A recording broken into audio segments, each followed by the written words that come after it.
Welcome to GP academy প্রিয় শিক্ষার্থীরা। আজকের আমি তোমাদের ষষ্ঠ শ্রেণী 2025 তোমাদের রায়মার্টিন প্রশ্ন বিচিত্রা তৃতীয় পর্যায় মূল্যায়নে আজকের আমি তোমাদের গণিতের 13 নম্বর মডেল স্কুলটা সম্পূর্ণ সমাধান করব।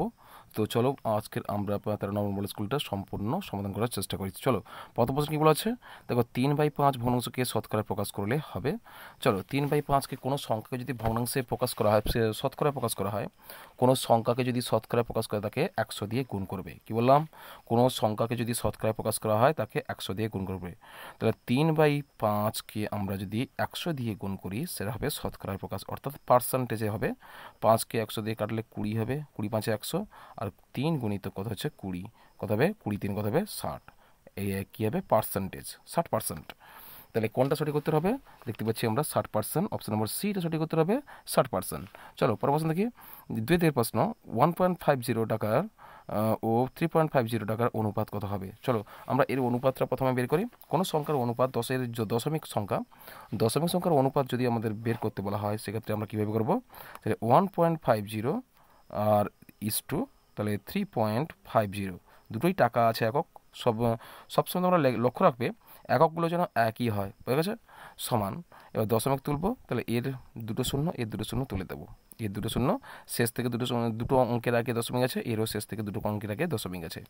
সুতরাং আমরা দুটো করে অঙ্ক আমরা তুলে দিতে পারি, বুঝেছে? দুটো করে দশমিক তুলে দিতে পারি। এখানে দশমিকটা তুলে দিলাম, এই দশমিকটা তুলে দিলাম। তাহলে কী হলো? প্রথম স্টেপে কিন্তু দশমিক বা কাটাকাটি কোনো কিছু করবে না, দ্বিতীয় স্টেপ থেকে শুরু করবে। তাহলে দ্বিতীয় স্টেপে কীভাবে করবে? তাহলে আমরা 150:350। এবার শূন্য শূন্য তুলে দেবো।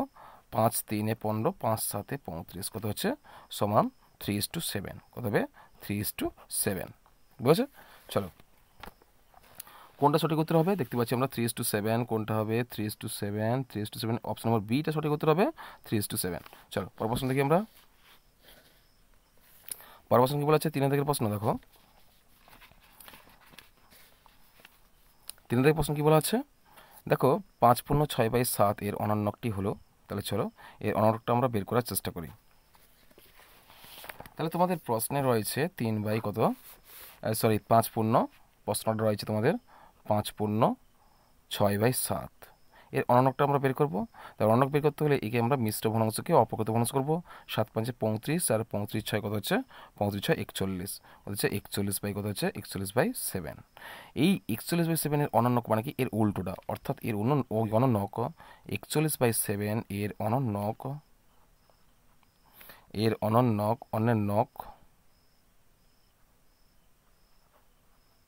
সমান এর উল্টোটা হবে, অর্থাৎ 7/41। 7/41 কোনটা তোমাদের সঠিক উত্তর দেখতে পাচ্ছি আমরা? 7/41, দেখো 7/41, অপশন নম্বর ডিটা সঠিক উত্তর, তাই না? চলো পরের প্রশ্ন কি বলা আছে? 4 থেকে প্রশ্ন দেখো। 4 থেকে প্রশ্ন কি বলা আছে যে এক্সকে 5 দিয়ে ভাগ করে 2 যোগ করলে হয়। তাহলে এক্সকে আমরা 5 দিয়ে ভাগ করব, তাহলে এক্সকে আমরা 5 দিয়ে ভাগ করে 2 যোগ করব। এক্ষেত্রে কোনটা হবে? তাহলে x/5। তাহলে এক্সকে 5 দিয়ে ভাগ করা মানে কি? আমরা জানি কোনো সংখ্যাকে যদি কোনো সংখ্যা দিয়ে ভাগ করি সেক্ষেত্রে আমরা কি লিখি? আর এখানে বলা আছে এক্সকে 5 দিয়ে ভাগ করব, অর্থাৎ এক্স ভাজিত 5 হবে, আর এর সঙ্গে কত যোগ করব? যুক্ত 2। আমরা জানি ভাগ মানে কি? বাই। প্রথম সংখ্যাটা উপরে লিখবে আর নিচেরটা বা পরেরটা নিচে লিখবে, অর্থাৎ ভাজ্যটা সবসময় উপরে থাকবে, বাইয়ের উপরে অর্থাৎ লবে থাকবে ভাজ্য, আর ভাজকটা হরে থাকবে অর্থাৎ 5, আর প্লাস কত হচ্ছে 2। এটা হচ্ছে তোমাদের সঠিক উত্তর। অপশন নম্বর কোনটা তোমাদের সঠিক উত্তর হবে? চলো দেখি কোনটা সঠিক উত্তর হচ্ছে। অপশন নম্বর এটা সঠিক উত্তর হচ্ছে গিয়ে তোমাদের x/5 + 2। চলো প্রশ্ন দেখি আমরা। 5 থেকে প্রশ্ন, বৃত্তের প্রতিসম রেখার সংখ্যা কত হবে? অসংখ্য। সেটা আমরা সবসময় জানি, বৃত্তের প্রতিসম রেখা হয় অসংখ্য। একটা যদি বৃত্ত অঙ্কন করি তার প্রতিসম রেখা কেন্দ্র বরাবর একাধিক ব্যাস আমরা অঙ্কন করতে পারি, বুঝেছে? আমরা একটা বৃত্তে যেমন একাধিক ব্যাস অঙ্কন করতে পারি, তেমনি একটা বৃত্তে কিন্তু অসংখ্য ব্যাস অঙ্কন করতে পারি। একটা বৃত্তের যেমন অসংখ্য ব্যাসার্ধ অঙ্কন করতে পারি, তেমনি একটি বৃত্তের অসংখ্য ব্যাসও অঙ্কন করতে পারি, ঠিক আছে? তাহলে এখানে কোন অপশানটা সঠিক উত্তর হবে? অপশন ডি, অসংখ্য। চলো পরের প্রশ্ন, পূর্ণবর্গ সংখ্যাটি হলো। এর মধ্যে কোনটা পূর্ণবর্গ সংখ্যা হচ্ছে আমাদের বের করতে হবে। 50 কিন্তু অবভিয়াসলি পূর্ণবর্গ সংখ্যা না। আমরা 1 থেকে 10 পর্যন্ত পূর্ণবর্গ সংখ্যা খোঁজার চেষ্টা করব। তাহলে এখানে দেখতে পাচ্ছি 50 হবে না, 125ও হবে না, তারপরে হচ্ছে 212 হবে না, আর দেখতে পাচ্ছি আমরা 125ও হবে না, 212ও হবে না, আর তোমাদের 529, এটা কিন্তু পূর্ণবর্গ রাশি কিনা আমরা খোঁজার চেষ্টা করি। প্রথমে রয়েছে 212, অপশন নাম্বার 1, অর্থাৎ 212 রয়েছে।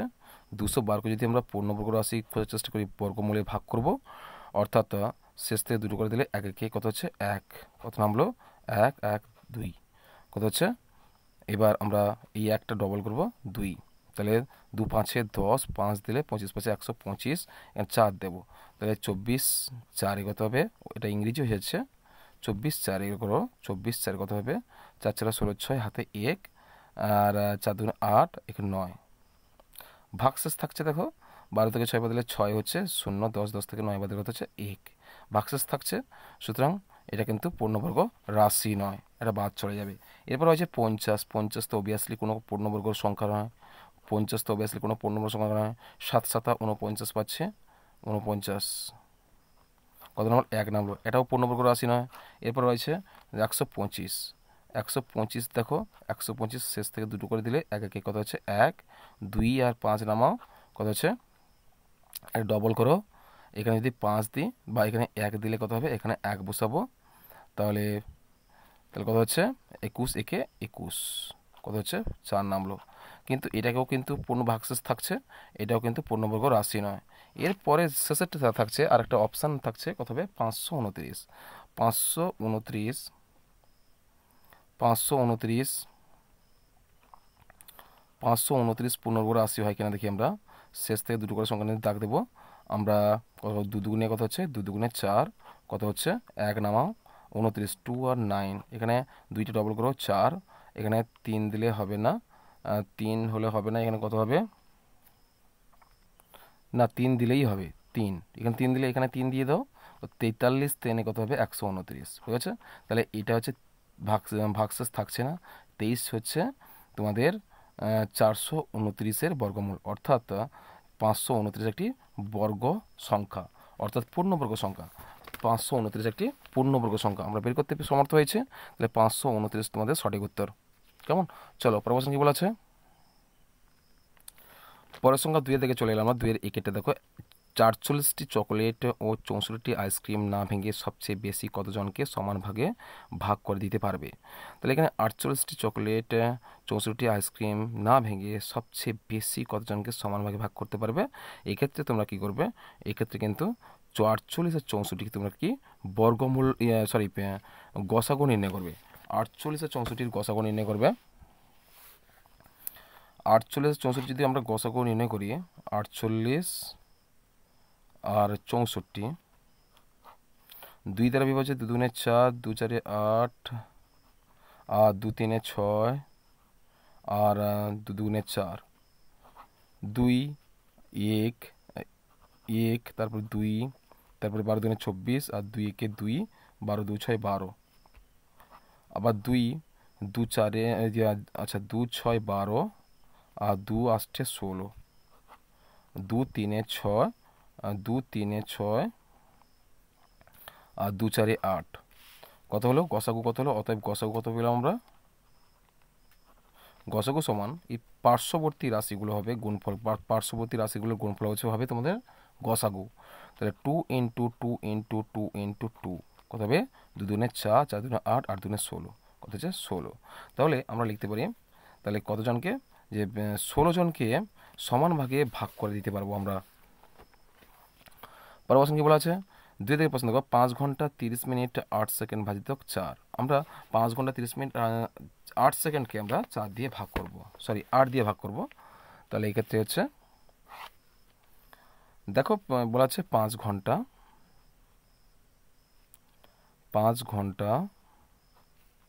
30 মিনিট 30 মিনিট কত সেকেন্ড, 8 সেকেন্ড, আমরা ভাগ করব। প্রথমে 5 ঘন্টাকে কত দিয়ে, প্রথমে 8 দিয়ে ভাগ করব। তাহলে 5 ঘন্টাকে 8 দিয়ে ভাগ করা যায় না, আমরা কি করব, যে 5 ঘন্টাকে মিনিটে কনভার্ট করব। 5 ঘন্টা সমান কত মিনিট হচ্ছে, 5 ঘন্টা সমান হচ্ছে, তাহলে 1 ঘন্টা যদি 60 মিনিট হয়, তাহলে 6 5 30, 300 হবে, অর্থাৎ 300 মিনিট 5 ঘন্টা সমান 300 মিনিট, তাহলে 300 মিনিট যোগ করব, 300 মিনিট যোগ করলে কত হবে, তাহলে 330 মিনিট, 330 মিনিট হচ্ছে 330 মিনিট, 330 মিনিট। এবার 330কে আমরা 8 দিয়ে ভাগ করব, তাহলে 8 3 24, 8 4 32, 8 4 কত হচ্ছে 32, 3 2 32, কত নামলো 1 নামলো 0, অর্থাৎ কত হলো 10, অর্থাৎ কি হলো 8 8 8 একে 8, 8 দুনে 16, 8 একে কত হচ্ছে 8 একে 8, তাহলে কত হলো 2 মিনিট। 2 মিনিটকে আমরা সেকেন্ডে যোগ করব, 2 মিনিট সমান কত সেকেন্ড হয়, 2 মিনিট এখানে কত হচ্ছে 2 মিনিট হচ্ছে, তাহলে 1 মিনিট যদি 60 সেকেন্ড হয়, তাহলে 2 মিনিট কত সেকেন্ড হবে 120 সেকেন্ড, তাহলে 120 সঙ্গে আমরা কি 120 সঙ্গে আমরা 8 যোগ করব, কত হচ্ছে 8 যদি যোগ করি সেক্ষেত্রে হচ্ছে তাহলে 128 সেকেন্ড হচ্ছে, তাহলে 128 সেকেন্ড হলো, 128কে 8 দিয়ে আমরা ভাগ করব, তাহলে কত হবে, এটা কি হলো মিনিট বেরোলো, এটা মিনিট 41 মিনিট। এবার 41 মিনিট হলো, 28 বিভাজ্য করবো আমরা, তাহলে 8 একে 8, 8 একে 8 হলো, 8 একে 8 কত নামলো, এখানে 4 নামলো 48, 8 6 48, 8 6 48 কেটে গেছে, 8 6 48, তাহলে এখানে কি হলো, এটা হলো সেকেন্ড হলো, এটা সেকেন্ড 16 সেকেন্ড, অর্থাৎ 41 মিনিট 16 সেকেন্ড। আমরা মিনিট সেকেন্ডে বের করে ফেলেছি। এর পরের প্রশ্ন চলো, 3 দাগের প্রশ্ন, বর্গমূল নির্ণয় করো, তাহলে 25 বর্গ প্লাস 20 বর্গ আমরা বর্গমূল নির্ণয় করব। চলো এর বর্গমূলটা আমি নির্ণয় করি, তাহলে বর্গমূলটা নির্ণয় করব কার, বলা হচ্ছে 15 বর্গ প্লাস 20 বর্গ সমান 15 15 কত হয় 225 হচ্ছে, যুক্ত 20 বর্গ হবে 400 সমান, তাহলে 400 625 কত হবে 625, আর 625-এর বর্গমূল কত হবে, 625-এর বর্গমূল আমরা জানি 2 দুগুণে 4, কত নামলো 2 2 5, 2টা ডবল করবো 4, এখানে 5 দিলে এখানেও 5 দাও, 5 4 20, 5 4 25, অর্থাৎ 225, কত হচ্ছে 625-এর বর্গমূল কত হলো 25 হলো 25, তাহলে 15 বর্গ তারপর 20 বর্গ, 15 বর্গ 20 বর্গ বর্গমূল কত হবে 25 হবে, ঠিক আছে। পরের প্রশ্ন দেখো, রতনকাল 10টা 35 PM শুয়ে পড়লো, কিন্তু আজ 6টা 15 AM ঘুম থেকে উঠলো, হিসাব করে দেখাও যে রতন কতক্ষণ ঘুমিয়েছে। এই গণিতটা আমরা বারবার করছি, এটা করছি না। দেখো সরল, দেখো সরল করো, বলা আছে প্লাস 15 এর বিপরীত সংখ্যা মাইনাস 8-এর বিপরীত সংখ্যা, এটাও তোমরা অবভিয়াসলি পারবে। তাহলে প্লাস 15 হলে মাইনাস 15 হচ্ছে, আর এখানে কি আছে মাঝে মাইনাস হচ্ছে, আর এখানে আছে মাইনাস 8-এর বিপরীত রাশি হচ্ছে, অর্থাৎ +8 ব্যাকেট তুলে কী হবে -15 প্লাস মাইনাসে -8, তাহলে মাইনাসে মাইনাসে প্লাস সংখ্যাদের মধ্যে যোগফল, তাহলে 8 5 13 অর্থাৎ 23, সাইন হবে -23, বুঝেছে। চলো পরের প্রশ্ন দেখি আমরা, সমকোণী ত্রিভুজের একটি কোণ 35 ডিগ্রি হলে অপর দুটি কোণের মান কত হবে।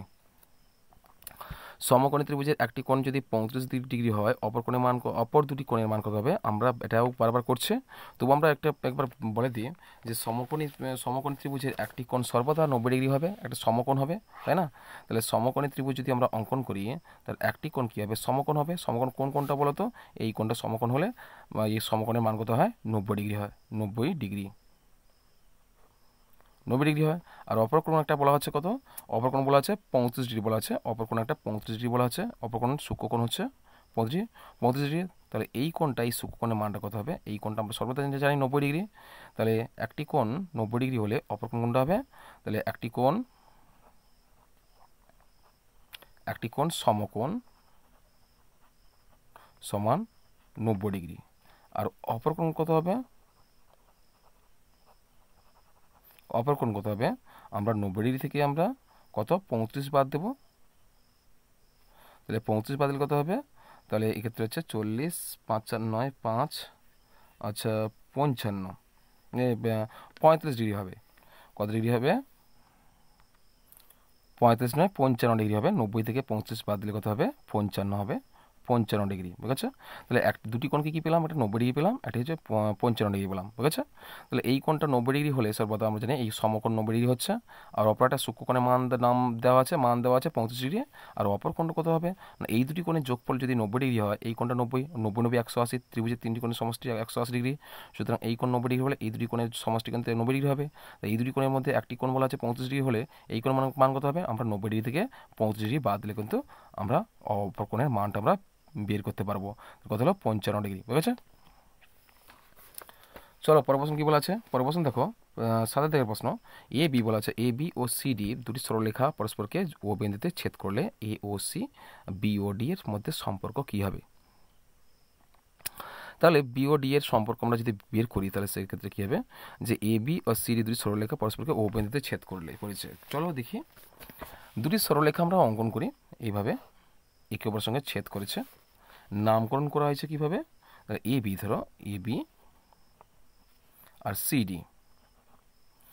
একটি কোণ বলেছে এ ও সি, এ এটা ও কোণ ধরো, এটা ও কোণ ধরো, এ ও সি, এই কোণটা কত হবে? এই কোণ। আর বলা আছে বিওডি, বিওডি এই কোণ, এই কোণ পরস্পর দেখো বিপরীত কোণ। আমরা কি লিখতে পারি? যে এ ও সি কোণ, এ ও সি কোণ ইকুয়ালস টু বিপরীত,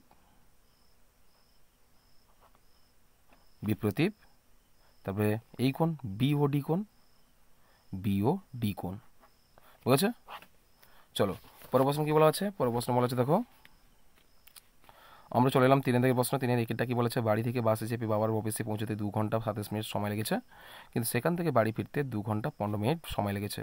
হিসাব করে লেখো বাবার অফিস যেতে ও আসতে মোট কত সময় লাগলো। তাহলে যেতে আসতে দুটো সময় আমরা যোগ করে দেবো, যেতে কত, অফিস যেতে কত সময় লেগেছে আর বাড়ি ফিরতে কত সময় লেগেছে, এই দুটোকে যোগ করলে কিন্তু আমরা মোট সময় বের করতে পারবো। তাহলে প্রথমে কি বলা আছে? অফিস যাওয়ার সময় বলা আছে কত? অফিস যাওয়ার সময় বলা হচ্ছে এখানে কত? 2 ঘন্টা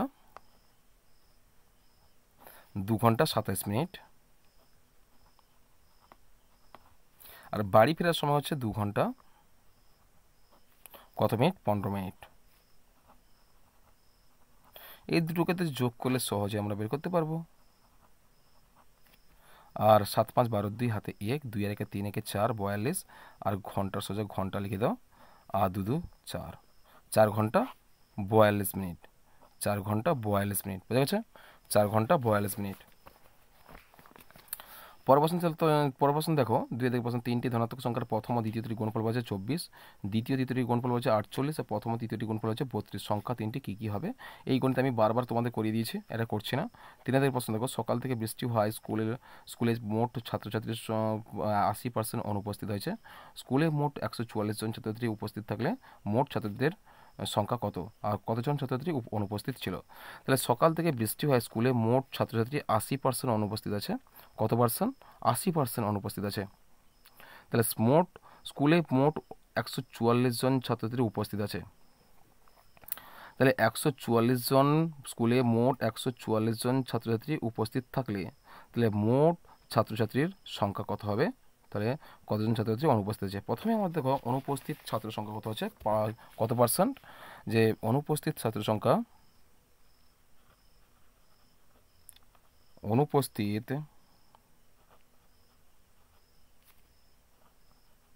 ছাত্র সংখ্যা কত পার্সেন্ট বলা আছে? বলা আছে এখানে তোমাদের 80% বলা আছে, 80%। তাহলে এই ক্ষেত্রে উপস্থিত হয়েছে কত? 144 জন উপস্থিত হয়েছে। তাহলে আমরা যদি ধরি তাহলে এই উপস্থিত স্কুলে মোট ছাত্রদের উপস্থিত থাকলে কত উপস্থিত সংখ্যা কত হবে? অনুপস্থিত ছিল, উপস্থিত ছাত্র সংখ্যা কত আছে? উপস্থিত ছাত্র সংখ্যা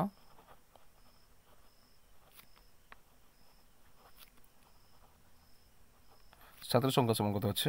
144 জন। তাহলে এবার আমরা লিখতে পারি যে ধরি মোট ছাত্র সংখ্যা কত হচ্ছে, স্কুলে মোট ছাত্র সংখ্যা, ধরি স্কুলে মোট ছাত্র সংখ্যা সমান এক্স জন, তাই না? তাই আমরা এবার লিখবো যে যেহেতু ছাত্র সংখ্যা উপস্থিত হয়েছে কত, উপস্থিত ছাত্র সংখ্যা হচ্ছে 144 জন আর অনুপস্থিত হচ্ছে 80%, 80% বলা আছে। তাহলে আমরা যেহেতু ধরেছি মোট ছাত্র সংখ্যা এক্স, তাহলে অনুপস্থিত কত হয়েছে না এক্স গুণিতক 80%, এক্সের 80% মানে কি আমরা এক্স গুণিতক 80/100 করতে পারি। আর এর থেকে যদি বাদ দিই এক্স থেকে যদি আমরা বাদ দিই 100, আচ্ছা 80x/100 যদি বাদ দিই সেক্ষেত্রে কিন্তু আমরা 144 পাবো। তাহলে এক্ষেত্রে আমরা শর্তানুসারে লিখতে পারি,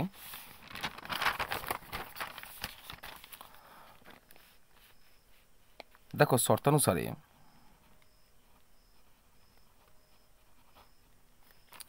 তাহলে এক্স মাইনাস এক্স ইন্টু 80% মানে 80/100 ইকুয়ালস টু কত হবে 100 কতজন 144 জন, 144 জন। বুঝতে পেরেছো? আমি করলাম যে এই সংখ্যক অনুপস্থিত আছে, তাহলে কত, তাহলে মোট ছাত্রছাত্রীর 80% অনুপস্থিত আছে। তাহলে যতজন অনুপস্থিত আছে তাহলে মোট ছাত্রছাত্রীর সংখ্যা থেকে অনুপস্থিত সংখ্যা বাদ দিলে কী হবে আর উপস্থিত ছাত্র সংখ্যা বেরোবে, বুঝা গেছে?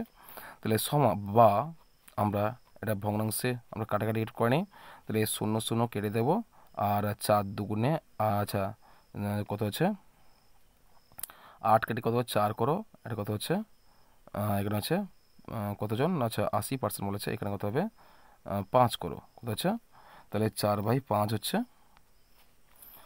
তারপরে আমরা 4x করবো 4x/5, তার কত হচ্ছে 4x বাই কত হচ্ছে 4x/5, 5 ইকুয়ালস টু 144। বা তাহলে 5-এর সঙ্গে এক্স তোমরা গুণ করো, তাহলে 5x হচ্ছে 5x মাইনাস 4x বাই কত হচ্ছে 5 ইকুয়ালস টু কত হচ্ছে 144। বা তাহলে x equals to x by কত হচ্ছে 5x থেকে 4x বাদ দিলে এক্স পড়ে থাকছে বাই 5 ইকুয়ালস টু 144। বা এক্স ইকুয়ালস টু কত হবে তাহলে 144 গুণিতক 5 সঙ্গে কত হবে 5 4 20 শূন্য হাতে 2 5 20 21 21 22 22 2 হাতে 2 5 5 6 7 720। তাহলে অতএব এক্স ইকুয়ালস টু কত পেলাম আমরা, এক্স ইকুয়ালস টু 720। তাহলে এক্স এর মান কি ধরেছিলাম, তাহলে মোট ছাত্রদের সংখ্যা, তাহলে বিদ্যালয়ে বা স্কুলে অতএব স্কুলের মোট ছাত্রছাত্রীর সংখ্যা সমান কত হবে 720 জন, বুঝেছে? এবার পরের আরেকটা প্রশ্ন রয়েছে কতজন ছাত্রছাত্রী অনুপস্থিত ছিল, অতএব অনুপস্থিত ছাত্র সংখ্যা কত হবে, তাই অনুপস্থিত ছাত্র সংখ্যা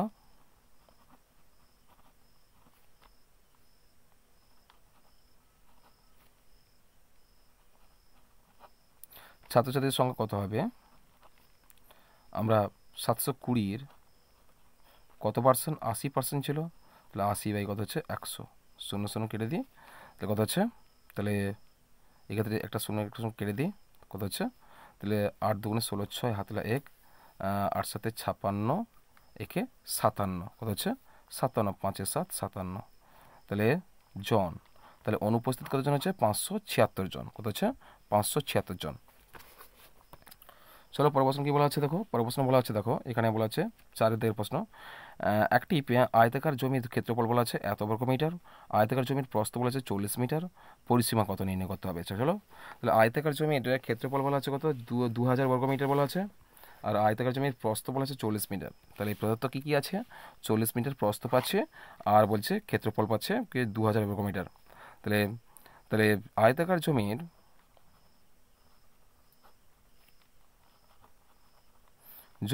ক্ষেত্রফল কত রয়েছে, ক্ষেত্রফল সমান 2000 বর্গ মিটার। আর অতএব প্রস্থ কত হবে, অতএব প্রস্থ সমান কত হবে, প্রস্থ সমান কত হবে বলা আছে 40 মিটার। তাহলে দৈর্ঘ্য কত হবে, আমরা জানি আয়তাকার জমির ক্ষেত্রফলের সূত্র কি হয়, অতএব শর্তানুসারে লিখতে পারি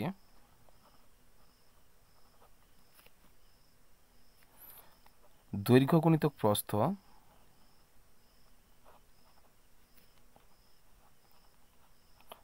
সমান কি হয় ক্ষেত্রফল।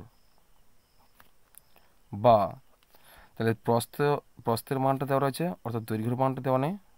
দৈর্ঘ্য ইন্টু কী হবে, প্রস্থ 40 ইকুয়ালস টু ক্ষেত্রফল কত হচ্ছে 2000, বা দৈর্ঘ্য সমান কত হবে, তাহলে 2000 বাই কত হচ্ছে 40, 0 কেটে দাও, 4 5 20, 4 0 0 কত হচ্ছে 50। অতএব দৈর্ঘ্য কত হবে, দৈর্ঘ্য সমান কত হবে 50 মিটার। কত পেলাম আমরা, 50 মিটার পেলাম। তাহলে এবার আমরা কী বের করবো, পরিসীমা বের করবো, আয়তাকার জমির পরিসীমা। অতএব পরিসীমা সমান কত হবে,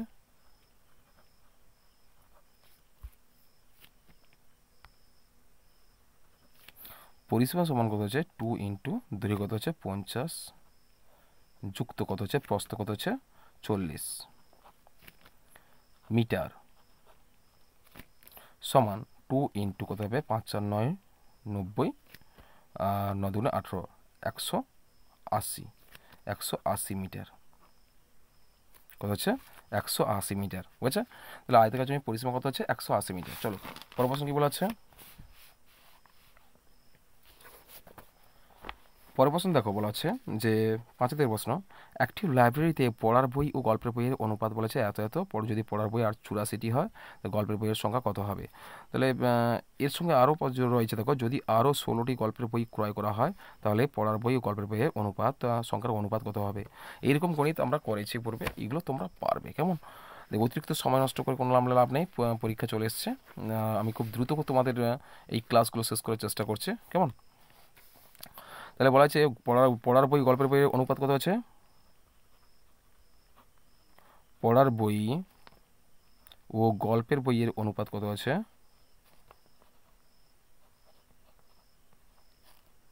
অনুপাত সমান 4:3। পড়ার বই রয়েছে 84টি, তাহলে অতএব শর্তানুসারে লিখতে পারি, শর্তানুসারে তাহলে পড়ার বই বাই গল্পের বই সমান কত হবে 4:3, মানে 4/3, বা এখানে পড়ার বই কত আছে 84, পড়ার বই আছে 84টি, অর্থাৎ 84 বাই কত আছে গল্পের বইয়ের মান দেওয়া নেই, গল্পের বই সমান কত হবে 4/3,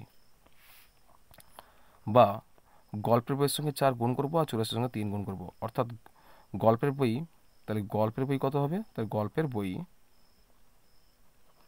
4-এর সঙ্গে গল্পের বই গুণ করলে 4 ইন্টু গল্পের বই, আর ইন্টু থাকলে এদিকে ভাগ হয়ে যাবে, সে কত হবে, তাহলে 84 ইন্টু 3 বাই কত হচ্ছে 4, তাহলে 4 2 8, 4 1 4, কত হচ্ছে 21 4 84, সে কত হচ্ছে, তাহলে অতএব গল্পের বই কতগুলো হবে, গল্পের বই সমান কত হবে, তাহলে 21 ইন্টু 3 সমান কত হবে 3 1 3, 3 2 6 63। বুঝেছে? এরপর কি বলা আছে না, এরপর বলা আছে আরও 16টি গল্পের বই কেনা হলো। তাহলে আরও 16টি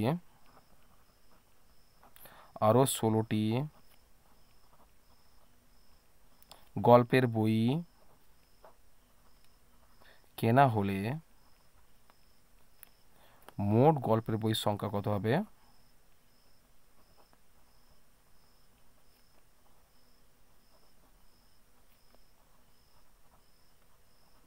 সংখ্যা সমান কত হবে, সমান 63 যুক্ত কত হবে 16, সমান কত হচ্ছে 6 3 9, 6 1 7,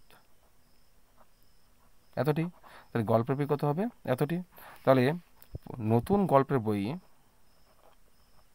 অতএব নতুন পড়ার বই ও গল্পের বইয়ের অনুপাত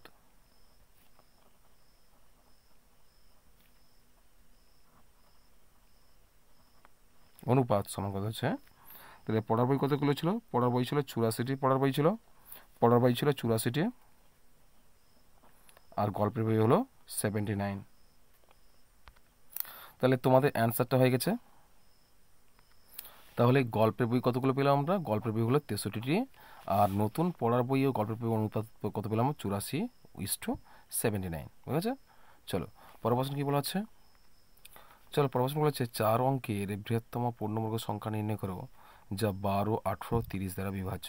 চলো আমরা এই প্রশ্নটা সমাধান করি। প্রথমত আমরা কি করব, প্রথমত যে তিনটি সংখ্যা রয়েছে অর্থাৎ 12, 18 এর লসাগু আমাদের বের করতে হবে। 12, 18, 30 এর লসাগু সমান, আমরা 12, 18, 30 এর লসাগু বের করব। তাহলে 2 6 12, 2 9 18 আর 15 দুগুণে 30, 3 দ্বারা বিভাজ্য হবে। 3 দুগুণে 6, 3 3 9, 3 5 15, কেমন? তাহলে 5 3 15, 15 দুগুণে 30, 30 3 90, 9 দুগুণে 18, কত হচ্ছে 180, কত হচ্ছে 180। তাহলে এখানে লসাগু কত হলো, অর্থাৎ 2 গুণিতক 2 গুণিতক 3 গুণিতক 3 গুণিতক 5, কী পেলাম আমরা, 2 এর বর্গ পেলাম গুণিতক 3 এর বর্গ পেলাম গুণিতক 5। তাহলে তাহলে সমান কত হবে, সমান কত হবে 4 অর্থাৎ 180 হচ্ছে 180। আমরা লিখতে পারি যে 100 যেহেতু 180 একটি পূর্ণবর্গ সংখ্যা নয়,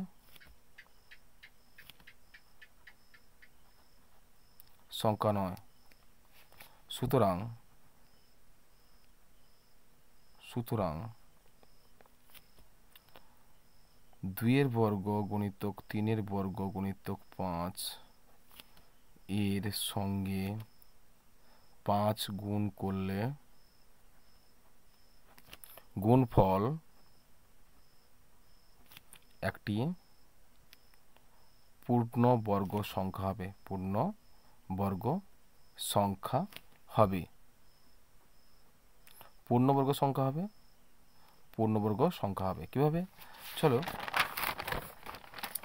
এখানে কি কি রাশি রয়েছে এখানে দেখতে পাচ্ছি আমরা, যেহেতু এখানে আছে তাহলে 2 এর বর্গ পাচ্ছে গুণিতক 3 এর বর্গ পাচ্ছে গুণিতক 5 এর বর্গ পাচ্ছে, তাহলে সেক্ষেত্রে হবে সমান 5 গুণিতক 5, একটা গুণ 5 গুণ করেছে, তো সেক্ষেত্রে হবে 5 × 25, অর্থাৎ 5 গুণ করলে 180 সঙ্গে যদি আমরা 5 গুণ 18 পাচ্ছে 90, 900 হচ্ছে 900।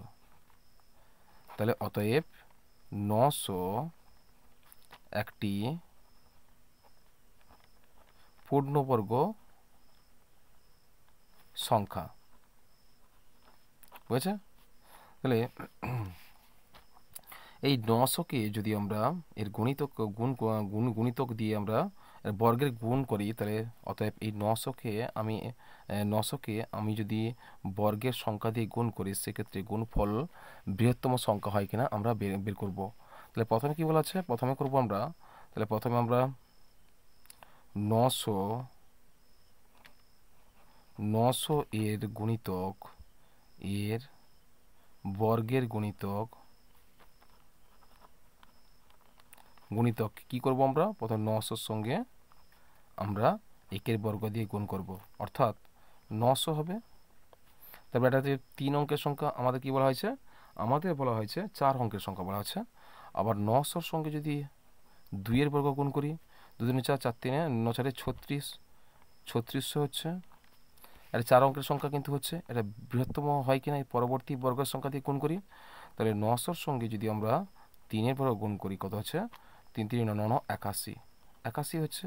81 কিন্তু 4 অঙ্কের সংখ্যা, এটা কি সর্বশেষ অর্থাৎ বৃহত্তর পূর্ণবর্গ সংখ্যা কিনা আমরা পরবর্তী অঙ্ক গুণ করলে, পরবর্তী বর্গের সংখ্যা গুণ করলে বুঝতে পারবো। 900 সঙ্গে যদি আমরা 4 এর বর্গ গুণ করি, কত হচ্ছে 4 4 16, 16 9 108, কত হচ্ছে 108, দুটো শূন্য, এটা 5 অঙ্ক হয়ে যাচ্ছে। সুতরাং এটা পূর্ণবর্গ সংখ্যা, বৃহত্তম সংখ্যা, এটা হচ্ছে বৃহত্তম সংখ্যা, যেটা 4 অঙ্কের বৃহত্তম সংখ্যা। তাহলে অতএব আমরা লিখতে পারি, অতএব 4 অঙ্কের বৃহত্তম পূর্ণবর্গ সংখ্যা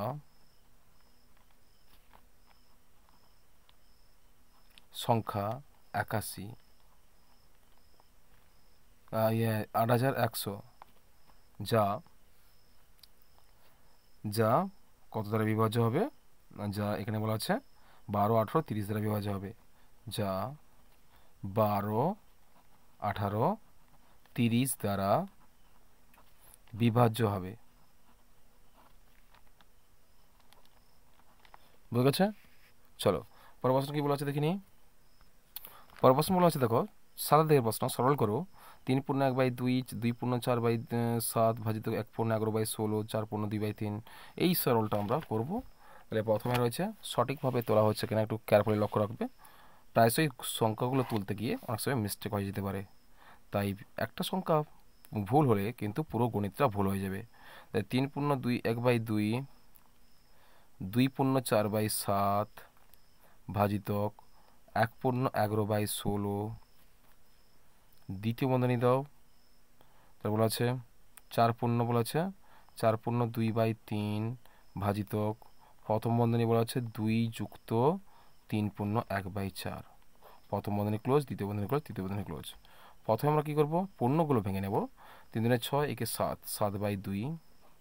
এখানে অফ আছে, এখানে অফ আছে, তাহলে এখানে হচ্ছে 7 দুগুণে 14, 14 18, 18 বাই কত হচ্ছে 7 ভাজিতক 16কে 16, 16 সঙ্গে 11 যোগ করলে 7 কত হচ্ছে 27, 27 বাই কত হচ্ছে 16। দ্বিতীয় বন্ধনী স্টার্ট, 4 3 12, 13 14, 14 বাই কত হচ্ছে 3 ভাজিতক কত হচ্ছে 2 যুক্ত 4 3 12কে 13, 13/4। দ্বিতীয় বন্ধনী ক্লোজ করো, তৃতীয় বন্ধনী ক্লোজ করো, তাহলে সমান। এবার আমরা ভাগগুলো যেখানে আছে সেখানে আমরা আগে আমরা অফের গাছগুলোকে আগে করব। এখানে অফ একটা আছে, এখানে এখানে একটা অফ আছে, আর এখানে একটা অফ আছে, সুতরাং এই দুটো কিন্তু আমাদের কেয়ারফুলি লক্ষ্য রাখতে হবে, বুঝা গেছে? তাহলে প্রথমে আমরা কি করব, এই যে এটা আছে মানটা আছে, আমরা এই প্রথম বন্ধনীর মধ্যে সংখ্যাগুলো আগে সমাধান করব। 4 3 12, একে 13, ঠিক আছে। 7/2, তৃতীয় বন্ধনী 18/7 ভাজিত কত হচ্ছে 27/16। অফ দিয়ে দিই, অফ মানে এর জানি আমরা, তাহলে দ্বিতীয় বন্ধনী দিয়ে দিই, তাহলে এখানে কত আসবে 14/3 ভাজিত 4 দুগুণে 8, আর 8 3 11, 21 বাই কত হচ্ছে 21/4, 21 বাই কত হচ্ছে 4, 21/4 হচ্ছে 4 3 4 দুগুণে 8, আর 13 8 কত হচ্ছে 8 3 11, 21, 21 বাই কত হচ্ছে 4 হচ্ছে। দ্বিতীয় বন্ধনী ক্লোজ করলাম, তৃতীয় বন্ধনী ক্লোজ করলাম, সমান 7/2, তৃতীয় বন্ধনী স্টার্ট করলাম, 18 বাই কত হচ্ছে 7 ভাজিত কত আছে 27 বাই কত হচ্ছে 16। এখানে অফ আছে, আর অফ আছে, সুতরাং এই ভাগটা আগে করবো, ভাগ করলে উল্টে যাবে। 14 বাই কত হচ্ছে 3 গুণিত কত হবে 4 বাই কত হচ্ছে 21, তাই না? তাহলে 7 দুগুণে 14, 7 3 21, আমরা কাটাটি করে ফেললাম, সমান 7/2, তৃতীয় বন্ধনী স্টার্ট 18/7 ভাজিত 27 বাই কত হচ্ছে 16 অফ, আর এখানে কি আছে, তাহলে 3 3 9, আর 4 দুগুণে 8, তৃতীয় বন্ধনী ক্লোজ করলাম, সমান 7/2, 7/2, তৃতীয় বন্ধনী স্টার্ট 18/7 ভাজিত অফের কাজটা করে নিয়ে আগে, মানে গুণ, তাহলে 8 দুগুণে কত হচ্ছে 16, আর 9 3 কত হচ্ছে 27, কত হচ্ছে 3/2, তৃতীয় বন্ধনী ক্লোজ করলাম, সমান কত হচ্ছে 7/2, তৃতীয় বন্ধনী স্টার্ট করো 18 বাই কত হচ্ছে 7, তাহলে ভাগ আছে, গুণ করলে উল্টে যাবে, 2 বাই কত হবে 3, 3 6 কত হচ্ছে 18, সমান কত হচ্ছে সমান 7/2 অফ মানে এর গুণিতক, আর 6 দুগুণে 12, 12/7, 12/7 সমান 7 7 কেটে দেবো, 2 6 কত হচ্ছে 12, সমান কত হচ্ছে 6, কত হচ্ছে 6। এটা হচ্ছে তোমাদের সঠিক উত্তর। কেমন? চলো পরের প্রশ্ন থেকে। পরের প্রশ্ন কি বলা আছে, 4 দাগের প্রশ্ন চলে এলাম আমরা। 4 একটা সরল করো। এই সরলগুলো তোমরা অবশ্যই পারবে। 16 বিয়োগ প্লাস মাইনাসে মাইনাস প্লাস, অর্থাৎ আমি এখানে করে দিচ্ছি 16 মাইনাস প্লাস মাইনাসে মাইনাস 5, আর প্লাস 16 10, 10-এর বিপরীতে আছে মানে -10, মাইনাস প্লাসে মাইনাস, -10 হচ্ছে, অর্থাৎ 16 থেকে 5 বদলে করতে 11 -10 কত হবে 1। তোমাদের অ্যান্সার কত হবে? 4 একটা কত হচ্ছে, এখানে আমি কি ঠিক করেছি দেখো, এখানে কত হচ্ছে 10-এর বিপরীত সংখ্যা 16 বিয়োগ প্লাস 5 প্লাস মাইনাসে মাইনাস, মাইনাস হচ্ছে, তার এক্ষেত্রে হচ্ছে, আর এখানে 10-এর বিপরীত সংখ্যা বলা আছে -10, তাহলে মাইনাস প্লাসে মাইনাস আর মাইনাস, অর্থাৎ 10 আর 5 15, 16 থেকে 15 বাদ দিলে কত হবে 16 থেকে 15 বদলে 1 হবে। কেমন? এই 1 হবে তোমাদের সঠিক উত্তর, এখানে 1 হবে। তারপরে দেখো সংখ্যা রেখার সাহায্যে সাহায্যে যোগফল নির্ণয় করো। সংখ্যা রেখার সাহায্যে যোগফল তোমরা সহজে নির্ণয় করতে পারবে, তো অনেকেই প্র্যাকটিস করছো। দেখো 3 থেকে দেখো রামের বর্তমান বয়স x বছর, রামের ভাইয়ের বর্তমান বয়স হচ্ছে রামের বয়সের অর্ধেক। রামের বয়সের অর্ধেক, 4 বছর পর রামের ভাইয়ের বয়স কত হবে? চলো প্রথমে কি বলা আছে, সংখ্যা রেখার গণিতগুলো তোমরা অনেকেই পারবে। এটা আমি করে দিয়েছি আগের ক্লাসগুলোতে। কেমন? দ্বিতীয় পর্যায়ে মূল্যায়ন করেছি, বা এই ক্লাসগুলোতে যে সংখ্যা রেখার গণিতগুলো পড়ছে সেগুলো করেছি। তোমরা অবশ্যই যারা আমার নতুন এই ক্লাসটা দেখছো তারা অবশ্যই আমার এই ভিডিও ডেসক্রিপশনে পুরোনো ক্লাসের ভিডিওগুলো রয়েছে, সেগুলো অবশ্যই দেখার চেষ্টা করবে। কেমন? তো বলা আছে রামের বর্তমান বয়স কথা বলা আছে, এখানে মনে করো রামের বর্তমান বয়স, রামের বর্তমান বয়স এই সোজাসুজি মনে করো, এটা আমরা রেখা টেনে দিলাম। এটা হচ্ছে বর্তমান বয়সের স্টেপ, বলা হচ্ছে কত? এক্স বছর। কত বছর? এক্স বছর। এটা বর্তমান বয়স, মানে বর্তমানে বয়স বলা আছে এক্স বছর। রামের ভাইয়ের বয়স কত হবে? রামের বয়স কত হলো? রামের বর্তমান বয়স। ভাইয়ের বর্তমান বয়স কত হবে? ভাইয়ের লিখলাম আমরা, ভাইয়ের বর্তমান বয়স এখানে দিলাম, এই সোজাসুজি লিখলাম আমরা। এটা রামের ভাইয়ের, এটাও রামের বর্তমান বয়স আর ভাইয়ের বর্তমান বয়স দুটো বলা আছে। এটা রামের বয়স এক্স বছর হলে রামের ভাইয়ের বয়স কত বলা হয়েছে? রামের ভাইয়ের বর্তমান বয়স রামের বয়সের অর্ধেক। রামের বয়স যদি এক্স বছর হয়, দেখো রামের বর্তমান বয়স যদি এক্স বছর হয় আর ভাইয়ের বর্তমান বয়স বলা আছে রামের বয়সের কত হবে? অর্ধেক। রামের বয়সের অর্ধেক হবে তার ভাইয়ের বয়স। অর্ধেক মানে কি? বাই টু, অর্থাৎ এক্স বাই টু হচ্ছে রামের ভাইয়ের বর্তমান বয়স। বুঝেছ? বর্তমান বয়স বলা আছে, বর্তমান বয়স এক্স বাই 2 বছর, 2 বছর লেখো, 2 বছর। তাহলে এবার বলা আছে 4 বছর পর রামের ভাইয়ের বয়স কত হবে? 4 বছর পর রামের ভাইয়ের বয়স কত হবে? এখানে 4 বছর মনে করো, ডিস্টেন্সিংটা 4 বছর হচ্ছে, 4 বছরের ডিস্টেন্সিং কত হবে? 4 বছর যোগ করবে, তাহলে 4 বছর পর তার ভাইয়ের বয়স কত হবে? তাহলে এক্স বাই 2 যুক্ত 4 কত হবে? সমান এক্ষেত্রে হবে তোমাদের এক্ষেত্রে হবে এক্স বাই 2 প্লাস 4, এটা হচ্ছে বছর। 4 বছর পর রামের 4 বছর পর রামের ভাইয়ের বয়স কত হবে? X by 2 plus 4। বুঝেছে? এইভাবে তোমরা আমি ছবির মতো করে দিয়েছি, তোমরা অবশ্যই ভালো করে প্র্যাকটিস করবে। রামের বর্তমান বয়স ছিল এক্স বছর, তাহলে তার ভাইয়ের বয়স কত হবে? তার ভাইয়ের বর্তমান বয়স হবে রামের বয়সের অর্ধেক, মানে বাই 2 বছর। বুঝেছে? এবার 4 বছর পর রামের ভাইয়ের বয়স কত হবে? তাহলে যুক্ত 4, তাহলে এক্স বাই 2 এর সঙ্গে যুক্ত 4 যোগ করে দেবে। বুঝেছে? এভাবে তোমরা ভাষা দিয়ে অ্যাড করে দিও। কেমন? চলো পরের প্রশ্ন কি বলা আছে? পরের প্রশ্ন বলা আছে, দেখো 4 দিকের প্রশ্ন, যোগের সংযোগ নিয়ম যাচাই করো। এগুলো পারবে, সংযোগ নিয়ম। বুঝেছে? এইদিকে প্রথমটা, এই দুটোকে প্রথমে দ্বিতীয় বন্ধনী দিয়ে ঘিরে যোগ করবে, আবার এই শেষের দুটোকে যুক্ত দিয়ে যোগ করে ঘিরে দেবে। এইভাবে দুটো স্টেপ করবে, আমি দেখিয়ে দিচ্ছি। এইগুলো আমি বারবার করছি। কেমন? তাহলে দেখো যোগের সংযোগ নিয়ম, দেখো প্রথমে +8 বলা হচ্ছে, +5 বলা আছে, +5 যুক্ত বলা আছে -3, আর যুক্ত কি বলা আছে? যুক্ত +2। একে সংযোগ নিয়মে যাচাই করলে প্রথমে কি করব আমরা, যে প্রথমে স্টেপে আমরা করব +5কে আর +-3কে আমরা দ্বিতীয় বন্ধনী দিয়ে ঘিরে দেবো, আর +2 রাখবো। এদিকেও সেই একই রকম উল্টোটা করব। তাহলে +5 +-3 +++2, এটাকে আমরা দ্বিতীয় বন্ধনী দিয়ে ঘিরে দেবো। বুঝেছো? এইটুকু পার্থক্য এখানে সংযোগ নিয়মে।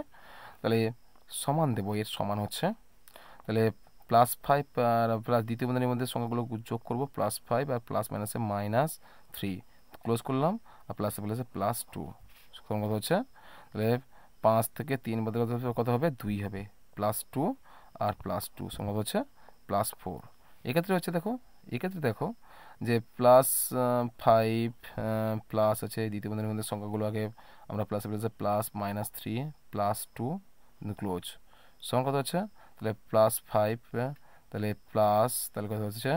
এখানে -3 থেকে 2 বাদলে -1 হচ্ছে, সমান +5 +-1 সমান +4। তাহলে যোগের সংযোগটি আমরা যাচাই করলাম, ঠিক আছে। পরের প্রশ্ন কী বলা আছে দেখো, 5 থেকে প্রশ্ন, -50 এর সঙ্গে কত যোগ করলে যোগফল 110 হবে। তাহলে মাইনাস আমরা ধরি এক্স যদি যোগ করি, তাহলে মাইনাস কত বলা আছে, -50-এর সঙ্গে যদি আমরা এক্স যোগ করি, -50-এর সঙ্গে যদি আমরা এক্স যোগ করি, তাহলে যোগফল কত হবে, তাহলে 110 হবে। তাহলে -50 প্লাস এক্স ইকুয়ালস টু 110, বা এক্স ইকুয়ালস টু কি -50 এদিকে গেলে প্লাস হয়ে যাবে 110 প্লাস কত হবে 50, বা এক্স ইকুয়ালস টু কত হবে 160, কত হবে 160। অর্থাৎ কত যোগ করতে হবে, 160 যোগ করলে যোগফল 110 হবে। চলো 5-তে দেখো, 5-তে বলা আছে প্রদত্ত কোণগুলি কোণটি কী প্রকারের কোণ উল্লেখ করো। 55 ডিগ্রি। আমরা জানি যে 90 ডিগ্রি কম হলে যত কোণ আছে 90 ডিগ্রি কম, অর্থাৎ 1 থেকে 90-এর মাঝে যত কোণ আছে সূক্ষ্ম কোণ আছে, এটা হচ্ছে সূক্ষ্ম কোণ। 95 হচ্ছে স্থূল কোণ। 90-এর বেশি হলে কি, 90-এর বেশি এবং 180-এর কম হলে সেটা হচ্ছে স্থূল কোণ হবে, এটা স্থূল কোণ, স্থূল কোণ হচ্ছে। আর 310 হচ্ছে প্রবৃত্ত কোণ, অর্থাৎ 180-এর বেশি হলে প্রবৃত্ত কোণ হবে, এটা হচ্ছে প্রবৃত্ত কোণ, বুঝেছে। 55 সূক্ষ্ম কোণ, 95 স্থূল কোণ, আর 310 ডিগ্রি প্রবৃত্ত কোণ, বোঝা গেছে কেমন। চলো পরবর্তী থেকে আমরা বলে 3.5 সেমি দৈর্ঘ্যের ব্যাসার্ধ বিশিষ্ট একটি বৃত্ত অঙ্কন করে বৃত্তটির কেন্দ্র, ব্যাস, একটি জ্যা চিহ্নিত করো। অবশ্যই পারবে তোমরা স্কেল দিয়ে 3.5 সেমি সরলরেখাংশ কেটে নিয়ে তাই বৃত্ত অঙ্কন করবে। এটা ব্যাসার্ধ বলা আছে, ব্যাসার্ধ এখানে খুব কেয়ারফুলি লক্ষ্য রাখবে, ব্যাসার্ধ আর ব্যাস এখানে গুলিয়ে ফেলো না। ব্যাস থাকলে তাকে অর্ধেক করে বৃত্ত অঙ্কন করবে, আর ব্যাসার্ধ থাকলে তার কোনো অর্ধেক করার প্রয়োজন নেই। ব্যাসার্ধের মাপ নিয়ে পেন্সিল কম্পাসে বৃত্ত অঙ্কন করে তার ব্যাস, কেন্দ্র, জ্যা আমি আগে বুঝিয়ে দিয়েছি। যারা দেখে থাকবে আমার ক্লাসগুলো তারা অবশ্যই করতে পারবে, কেন্দ্র কোনটা, ব্যাস কোনটা, জ্যা কোনটা, বোঝা গেছে। চলো পরবর্তী থেকে চাঁদার সাহায্যে 30 ডিগ্রি কোণ অঙ্কন করো। অবশ্যই তোমরা চাঁদার সাহায্যে 30 ডিগ্রি কোণ অঙ্কন করতে পারবে, কেমন। দেখো 4 থেকে প্রশ্ন, একটি বর্গক্ষেত্রের প্রতিসম রেখার সংখ্যা কটি তা এঁকে দেখো। প্রতিসম রেখা, একটি বর্গক্ষেত্রের প্রতিসম রেখা হচ্ছে সর্বদা জানি আমরা 4টি হবে। বর্গক্ষেত্রের প্রতিসম রেখা কতগুলো হবে, 4টি। এই যদি বর্গক্ষেত্র হয়, যে চতুর্ভুজের 4টি বাহু সমান তাকে বর্গক্ষেত্র বলবে, আর প্রতিটি কোণ কী হবে, সমকোণ থাকতেই হবে। তাহলে আমরা উলম্ব বরাবর একটা টানবো, আর অনুভূমিক বরাবর একটা টানবো, আর কর্ণ বরাবর একটা টানবো, বুঝে গেছে। এটা হচ্ছে তোমাদের কতগুলো হলো, তাহলে উলম্ব বরাবর একটা, অনুভূমিক বরাবর একটা, আর দুটো কর্ণ পাচ্ছি, কর্ণ বরাবর দুটো, অর্থাৎ মোট কত হলো, 4টি কী হলো, 4টি হলো, 4টি হচ্ছে তোমাদের প্রতিসম রেখা, 4টি প্রতিসম রেখা। 4টি প্রতিসম রেখা হলে তাহলে কিন্তু প্রতিসম কোণ কত হবে, 90 ডিগ্রি, প্রতিসম কোণ হবে 90 ডিগ্রি, বুঝে গেছে। এইটুকু মনে রাখবে যে প্রতিসম রেখা যদি 4টি হয় তাহলে প্রতিসম কোণ কীভাবে হবে, 360-কে তোমরা 4 দিয়ে ভাগ করলে কিন্তু প্রতিসম কোণ বের করতে পারবে, বুঝে গেছে। পরবর্তী থেকে আমরা 4 সেমি দৈর্ঘ্যের একটি সরলরেখাংশ আঁকো, স্কেল ও পেন্সিল কম্পাসের সাহায্যে সরলরেখাংশটিকে সমদ্বিখণ্ডিত করো। এটা স্কেল দিয়ে তোমরা আঁকলে, তাহলে এখানে পয়েন্ট দিলে, এখানে পয়েন্ট দিলে, একে সমদ্বিখণ্ডিত হলে পেন্সিল কম্পাসের সাহায্যে এইদিকে একটা কাটবে, এদিকে একটা, আর এইদিকে একটা কাটলে এদিকে একটা, এটা যুক্ত করে দাও, ঠিক আছে, সমদ্বিখণ্ডিত হয়ে গেলো। নামকরণ করে দাও এ বি সি, ঠিক আছে।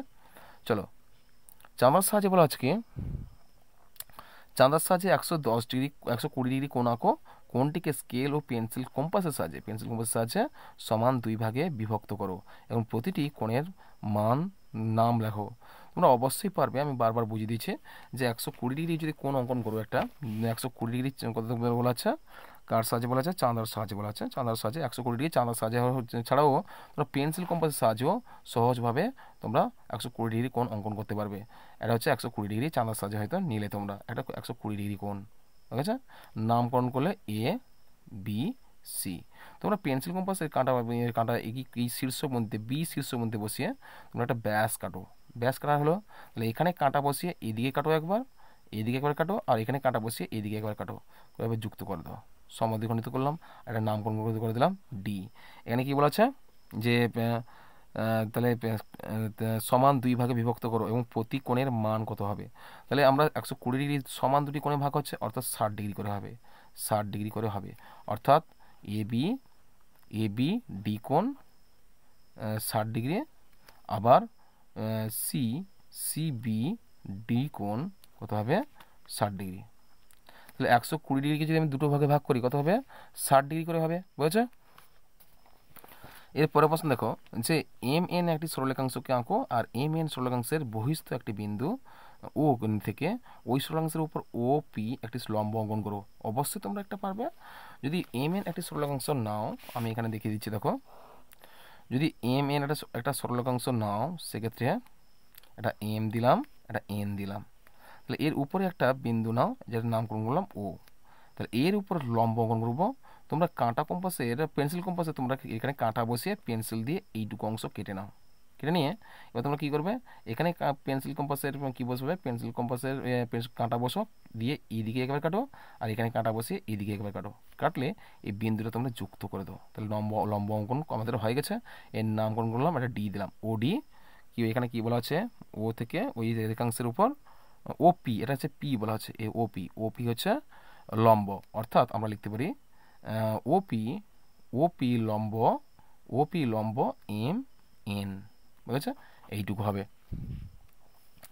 এরপরে দেখো বলা হচ্ছে যে যে এখানে তোমাদের কি রয়েছে, 15 নম্বরের একটি শ্রেণী পরীক্ষায় 20 জন ছাত্রের পাওয়া নম্বর দেওয়া হলো।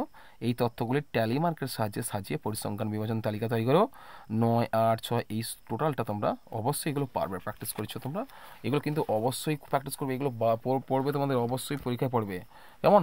এরপরে যে প্রশ্নটা রয়েছে দেখো, এখানে তোমাদের দ্বিস্তম্ভ লেখচিত্র অঙ্কন করতে বলছে, সরি স্তম্ভচিত্র অঙ্কন করতে বলছে, এটা তোমরা অবশ্যই পারবে, তোমরা প্রত্যেককেই প্র্যাকটিস করছো এই স্তম্ভচিত্রগুলো। তো আমি আজকে তোমাদের 13 নম্বর মডেল স্কুলটা সম্পূর্ণ সমাধান করে দিয়েছে।